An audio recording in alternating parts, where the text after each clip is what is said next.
കേരളത്തില് ഒരു കാലത്ത് പണ്ഡിതന്മാരുടെ ഇടയിൽ നല്ലപോലെ അറിയപ്പെടുന്ന ഒരു വ്യക്തി. വലിയ ജ്ഞാനമുള്ള പണ്ഡിതന്മാരുണ്ടാവും. സാധാരണ ബഹളങ്ങളിൽ അവര് ഇടപെടേയില്ല, അവരെ ശ്രദ്ധിക്കില്ല. അവരുടെ റേഞ്ച് അതല്ല. ആരെങ്കിലും പറഞ്ഞാൽ അതിന് മറുപടി പറയുക, വിശദീകരിക്കുക, ഇദ്ദേഹത്തെ വിമർശിച്ചോട് മറുപടി പറയുക. അല്ലാത്ത വിധത്തില് പാണ്ഡിത്യത്തിന്റെ ലോകത്ത് നിന്നിരുന്ന ഒരു വ്യക്തി. അദ്ദേഹത്തിന്റെ ശിഷ്യൻ ആയിരുന്നു ഞാൻ. ജ്യോതിഷത്തിന്റെ ഒക്കെ പരമാവധി നമ്മൾ ജീവിച്ചിരിക്കുന്ന ഒരു കാലഘട്ടത്തിൽ നല്ല രീതിയിൽ പറഞ്ഞുതരാൻ പറ്റുന്ന വ്യക്തി. 10-30 കൊല്ലം മുമ്പത്തെ കാര്യമാണ് പറയുന്നത്. ധാരാളം ശിഷ്യന്മാർ. എനിക്ക് പ്രിയപ്പെട്ട വ്യക്തിയായിരുന്നു. എന്റെ വീട്ടിൽ വരും. ഞാൻ പറയുന്ന പല വാക്കിന്റെ മീനിങ്, യഥാർത്ഥത്തിൽ വൃദ്ധൻ എന്ന വാക്കിന്റെ മീനിങ് വരെ അദ്ദേഹമാണ് പറഞ്ഞത്. നമ്മള് വൃദ്ധൻ എന്ന് പറഞ്ഞാൽ വയസ്സായ ആളെന്നാണ് വിചാരിച്ചത്. അദ്ദേഹം പറഞ്ഞു തന്ന മീനിങ് അല്ല ഇന്നത്തെ വിഷയം, അതുകൊണ്ട് ഞാനത് പറയുന്നില്ല എന്ന്. ഇങ്ങനെ ശിഷ്യന്മാരുള്ള വ്യക്തി ഒരു സംഘടന ഉണ്ടാക്കി. ലോകക്ഷേമത്തിന് മാത്രം, പിരിവുണ്ടാക്കാനോ ബാക്കിയുള്ള ഒരു കാര്യത്തിലുണ്ട്, ലോകക്ഷേമത്തിന് വേണ്ടിയിട്ട് ഒരു സംഘടന. ഒരു പ്രസിഡന്റും സെക്രട്ടറി ഒക്കെ വേണമല്ലോ. തീർന്നില്ല, അതിനൊരു നിയമാവലി വേണം. നമുക്കൊരു നിയമാവലി അതിന് വേണം എന്തോ പറഞ്ഞു. ഇദ്ദേഹം ഇല്ലാത്ത അവസരമാണ്. അപ്പൊ ആ നിയമാവലി ആരോ എഴുതി ഒരാളെ ഏൽപ്പിച്ചു. ആ നിയമാവലി ഞാൻ വായിച്ചു. ആദ്യത്തെ നിയമം, നമ്മളുടെ ആചാര്യൻ ഇന്ന വ്യക്തിയാകും. അദ്ദേഹം പറഞ്ഞ വരികളിൽ നിന്ന് അണുവിട മോചനം ഇല്ല. 100% കറക്റ്റ്. അദ്ദേഹം പറയുന്നതനുസരിച്ചാണ് ഇതിന്റെ പ്രവർത്തനങ്ങൾ മുഴുവൻ നടക്കുക.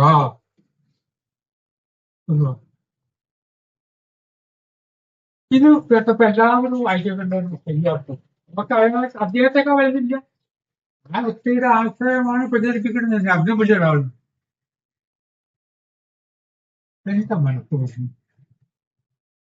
അങ്ങനെ ഒരു വരി വേണ്ട. ആ വ്യക്തിയോടുള്ള ഒരു ബഹുമാനക്കുറവുകൊണ്ടല്ല. നമുക്ക് ചില കാരണങ്ങളുണ്ടല്ലോ. ആ കാരണന്മാരെ ബഹുമാനിക്കുന്നില്ല എന്നുള്ളതായിട്ടോ. അപ്പൊ എന്താണ്?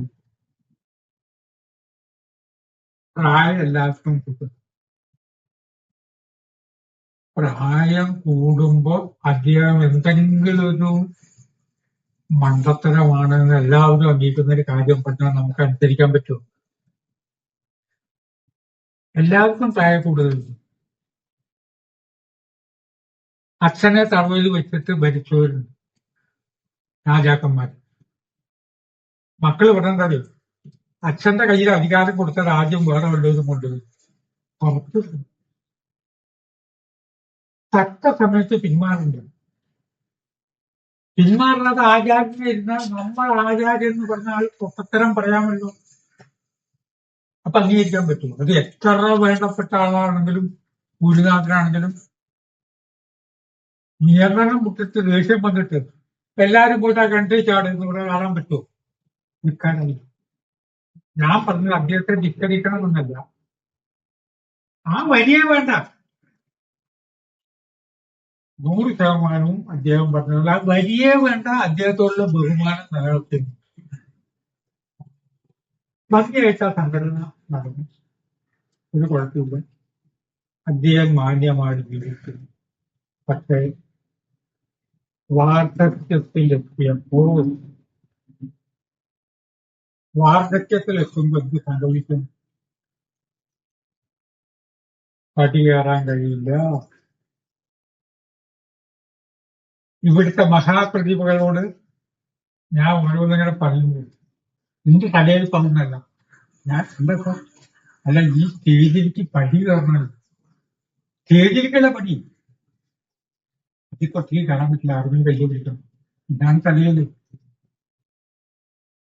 മനസ്സിന് ആട്ടം വരും,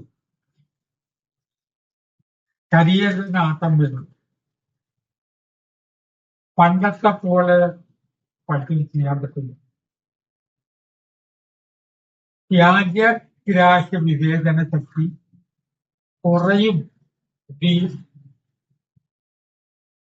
അച്ഛൻ പറഞ്ഞ അതേമാതിരി കേട്ടാൽ അംഗീകരിക്കുന്നില്ല. അച്ഛനായിട്ട് അഭിപ്രായ വ്യത്യാസം മക്കൾക്ക് ഉണ്ടാവും. എല്ലാ അച്ഛനും മോശമാണ്, വൃദ്ധന്നുള്ള അച്ഛത്ത് പറയുന്നു. വല്ലാതെ ബുദ്ധിക്കേട് പറഞ്ഞൊരു കാലം വരും. അങ്ങനെയൊരു സന്ദർഭം ഇദ്ദേഹത്തിന്റെ ജീവിതത്തിൽ ശിഷ്യന്മാര് പറഞ്ഞു. ഗുരുനാഥൻ ഇപ്പൊ പറയണത് ഉൾക്കൊള്ളാൻ പറ്റാത്ത കാര്യമാണ്. നിയന്ത്രണം അതൊരു പ്രശ്നമായി. ഇനി എങ്ങനെ മുന്നോട്ട് പോകണം? ഇങ്ങനെ നിയന്ത്രണം വിടുന്ന ഗുരുനാഥന്മാർ ഉണ്ട്. ചിലരുടെയൊക്കെ പ്രശ്നം കേൾക്കുമ്പോൾ വലിയ ആരാധന വന്നിട്ട് ക്രമേണ ഇതേ വ്യക്തി സ്വയം വന്ന് വായ തോന്നി അസത്യം വിട്ടുപോകും. ഇത് അനുഭവം കേരളത്തിൽ എടുത്തു പറയാവുന്ന ധാരാളം പേര് തലമുറയുണ്ട്. ഞാൻ ആരുടെയും പേര് പറയാറില്ല. കാരണം ലക്ഷ്യം പരദൂഷണമല്ല, ഈ ആശയമാണ്. എന്തിനാ സർവീസിന് റിട്ടയർ ചെയ്തത്? ഇനി ഇരുത്തിയാൽ ശരിയാവും. ഇനി സർവീസിൽ ഇരുന്നാൽ ശരിയാവില്ല. നിർത്തേണ്ട സമയമായി. ഇന്ന വ്യക്തി ആട്ടം നിർത്തേണ്ട സമയമായിരിക്കണമെന്ന് പറയും. നടക്കുമ്പോൾ നാട് കണ്ണിന് കാഴ്ചശക്തി കുറയും. ഇദ്ദേഹത്തിന്റെ വാർദ്ധക്യത്തില് ഞാനും കൂടി ബന്ധപ്പെട്ട ഒരു ചടങ്ങ് വന്നിട്ട് എനിക്ക് ഓർമ്മ വന്നു.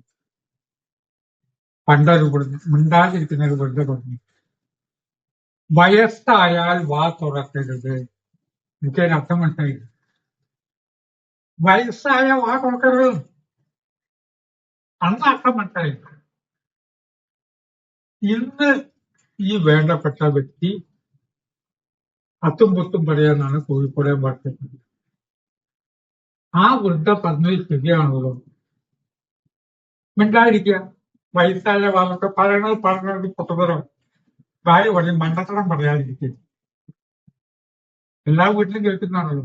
ഇദ്ദേഹം റിട്ടയേർഡ് വളരെ കേമനായിട്ടുള്ള ഉദ്യോഗസ്ഥനായി 1.5 ലക്ഷം രൂപ പെൻഷനും വെളുത്തൊരു വീശിയും മക്കൾക്ക് വേണ്ടത്. കാരണം പറയണത് ഒടുവിൽ പ്രധാനപ്പെട്ട ഒരു സമ്മേളനം. ഞാൻ അതിൽ അധ്യക്ഷനാണ്. ഈ ആചാര്യൻ ഉദ്ഘാടനവും വിദ്യാഭ്യാസവും അവിടെ വെച്ച് തന്നെ എന്നോട് പറഞ്ഞു, ഇന്ന രീതിയിൽ ഇന്നത്തെ കാര്യങ്ങൾ ഞാൻ ഇവിടെ വെച്ച് പ്രഖ്യാപിക്കാൻ പോവുകയാണ് ജനക്കൂട്ടത്തോടെ. കേരളത്തിലെ പ്രധാനപ്പെട്ട ഒരു നഗരം, ആ നഗരത്തിലെ ഏറ്റവും നല്ല മൈതാനം ആൾക്കൂട്ടം. ഈ വ്യക്തി പറയാണ്, ഇന്ന രീതിയിൽ ഞാൻ ഇവിടെ ഇപ്പൊ മൈക്കിൽ പ്രഖ്യാപിക്കാൻ പോവുകയാണ്. അത് എന്നെ വലിയ സമ്മർദ്ദമാണ്. ഞാൻ ബാക്കിയുള്ളവരോട് ചോദിച്ചു, എന്താ പറ്റിയ ഗുരുനാഥൻ എങ്ങനെയാണ് പറഞ്ഞു? നിനക്ക് പറയേ മൈക്കോട്. മൈക്കോ ഓഫീസറുടെ അടുത്ത് ഞാൻ പറഞ്ഞു, ഇങ്ങനെ പെട്ടോ, ഇദ്ദേഹം സംസാരിക്കുമ്പോ എന്നെ നോക്കണം, ഞാനൊരു സിഗ്നൽ തന്നാൽ മൈക്കോ ഓഫ് ചെയ്യണം നോക്കും. ഞാൻ ദൈവത്തെ പ്രാർത്ഥിച്ചു, ഈശ്വരാ എത്ര വലിയ ഗുരുതന്റെ ഞാൻ ചോദിക്കണം, നിവൃത്തിയില്ല. മൈക്ക് ഓപ്പറേറ്ററോട് ഞാൻ ശരിയല്ലേ നോക്കി. ഇദ്ദേഹം മൈക്കിന്റെ മുമ്പിൽ വന്നപ്പോ ഞാൻ മൈക്ക് ഓപ്പറേറ്റർ കൈകൊണ്ട് കാണിച്ചു. കറക്റ്റ് ആ കല്ല് കൊടുത്താൽ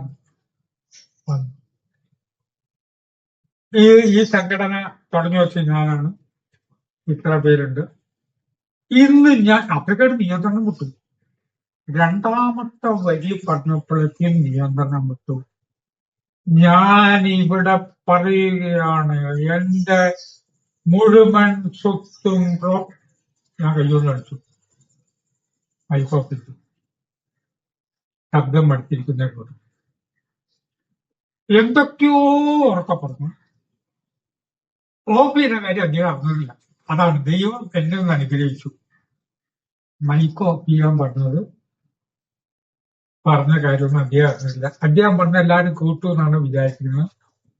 അങ്ങനെ കുറെ കാര്യങ്ങൾ പറഞ്ഞു.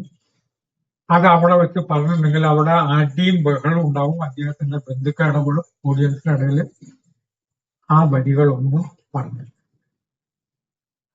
ഒരു കാര്യം മനസ്സിലായി, വയസ്സായാൽ വാ തുറക്കരുത് എന്ന് ഒരു വൃദ്ധയായിട്ടുള്ള ഒരു കാരണവർ സ്ത്രീ എന്നോട് പറഞ്ഞതിന്റെ മീനിങ് എനിക്ക് മനസ്സിലായത് വർഷങ്ങൾക്ക് ശേഷം. ഞാൻ വിനയപൂർവ്വം എന്നോട് തന്നെ പറയുന്നു, വയസ്സായാൽ വാ തുറക്കരുത്. അതിന്റെ സൂചനകൾ എത്തിക്കഴിഞ്ഞു. കണ്ണ്, കാത്, മൂക്ക്, നാക്ക്, ത്വക്ക്, സ്പർശസുഖം, ത്വക്കിന്റെ എല്ലാം അബദ്ധമായിട്ട് വരും. വൃത്തിയില്ല എന്ന് പറഞ്ഞ് കുട്ടികളെ ചീത്ത പറയുന്ന അമ്മയ്ക്ക് വൃത്തിയില്ല എന്ന് കുട്ടികൾ പറഞ്ഞ് ഞാൻ കേട്ടു. അമ്മയുടെ എന്താ ഇതിൽ ഈച്ചയല്ലേ കിടക്കുന്നത്? ഈച്ചയെന്നല്ല മോളെ, മുളകാണ് എന്നും പറഞ്ഞിട്ട് ആ ഈച്ച ഒന്നുകൂടി കൈകൊണ്ടിട്ട് ഞെരടിയ ഒരു അമ്മ ഉണ്ട്. ഞാൻ സാക്ഷിയ. അമ്മയ്ക്ക് വൃത്തിയില്ല, മക്കള് പറഞ്ഞത് ശരിയാണ്. നിങ്ങൾക്ക് വൃത്തിയില്ല എന്ന് ഈ അമ്മ പണ്ട് പറഞ്ഞിട്ടുണ്ട്. കാലം മാറി.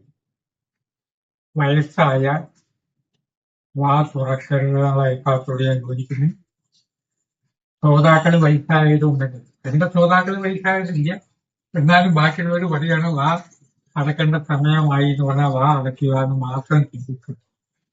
വാക്കുകൾ പിൻവലിക്കുന്നു.